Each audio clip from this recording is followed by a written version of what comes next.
Hello friends, তোমরা দেখতে পাচ্ছ 9 মার্চ 2024 কর্মসংস্থান পত্রিকাটির একটি রিভিউ দেখে নাও। পঞ্চায়েতে 6652টি পিয়ন পঞ্চায়েত কর্মী এবং ক্লার্কের একটি নোটিফিকেশনের কথা এখানে বলা হয়েছে। রাজ্যে group D peon, data entry operator, assistant cashier, accountant, ক্লার্কসরা এই সমস্ত পদে কিন্তু 6652টি শূন্য পদের একটি বিজ্ঞপ্তি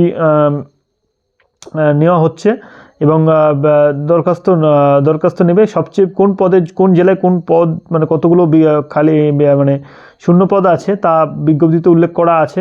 সেখানে বাঁকুড়াতে একটা অ্যাপ্রক্সিমেটটা দিয়ে দিয়েছে কত শূন্য পদ থাকা আর কি দরকার। 607টি, দক্ষিণ চব্বিশ পরগনায় 516টি এই সমস্ত পদের শূন্য পদ আছে। তো এটা একটা সামনে একটা ভালো রাজ্য সরকার একটি ভালো বিজ্ঞপ্তি যেটা তোমাদের কাজে আসতে পারে।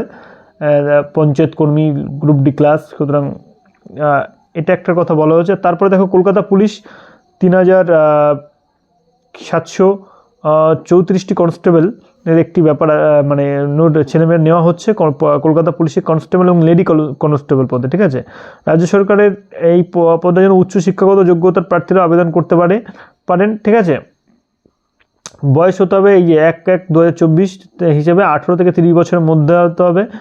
ওবিসিরা তো 3 বছর ছাড় পাবে, তফসিলিরা 5 বছর জানো, এবং সিভিক ভলান্টিয়াররা কিন্তু 5 বছর বয়সে ছাড় পাবেন। ঠিক আছে, তো এটা 15 পাতাতে ডিটেলসে দেওয়া আছে কলকাতা পুলিশের লেডি কনস্টেবল এবং কনস্টেবল পদে। ঠিক আছে, তারপর রাজ্য পুলিশে আরও কিন্তু মানে একটাই রাজ্য পুলিশের কনস্টেবল পরীক্ষা এবার একটাই, এবং শিগগিরই সেটা 12,000 কনস্টেবলের একটা বিজ্ঞপ্তি জারি করবে।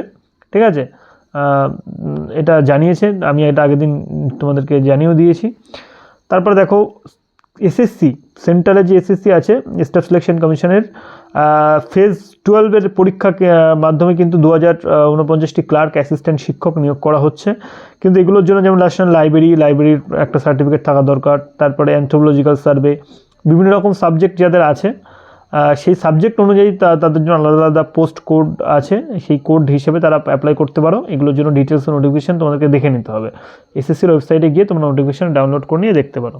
তো এটা হচ্ছে আজকের কর্মসংস্থান রিভিউ ছিল। এবার আমরা দেখে নেব যে কী কী পরীক্ষা চলছে কর্মসংস্থান অনুযায়ী। তো দেখো কেন্দ্র এবং রাজ্য সরকারের কোন কোন পরীক্ষার জন্য ফর্ম ফিল আপ চলছে এটা একটু দেখে নিতে পারো তোমরা। বর্ডার সিকিউরিটি ফোর্সে মাধ্যমিক এবং আইটিআই থাকলে কিন্তু এটার একটা চলছে। ঠিক আছে, 2140টি আছে। তারপরে দেখো ডিএসএসবি অর্থাৎ দিল্লি সরকারের যে এটা একটা পোস্ট, শিক্ষক নিয়োগ, গ্র্যাজুয়েট ছেলেমেয়েরা আবেদন করতে পারে। 5118টি পোস্ট আছে এবং লাস্ট ডেট হচ্ছে 8/3/2024। তারপর ডিএসএসবি মানে এমটিএস যে পোস্ট আছে সেটাও 8/3/24, মানে মার্চের 8 তারিখে লাস্ট ডেট। ঠিক আছে, তো এটা দেখে নিতে পারো। এবং সেনাবাহিনীতে ফার্মাসিস্ট নিয়োগ চলছে, যেটা লাস্ট ডেট হচ্ছে 22/3/2024। কোস্টগার্ডে অ্যাসিস্ট্যান্ট কমান্ডার চলছে 6/3/2024 লাস্ট ডেট। ঠিক আছে, সেনাবাহিনীতে নার্সিং অ্যাসিস্ট্যান্ট যেটা বললাম এইচএস পাস এটার জন্য লাগবে। তো এগুলো আছে, এবং তারপর তো রেলওয়ে প্রোটেকশন ফোর্সের যেটা এপ্রিলে বেরোবে বলছে সেটা তো আছেই। তো এগুলো ছিল আজকের আপডেট। ঠিক আছে, নেক্সট ভিডিওতে আবার দেখা হচ্ছে।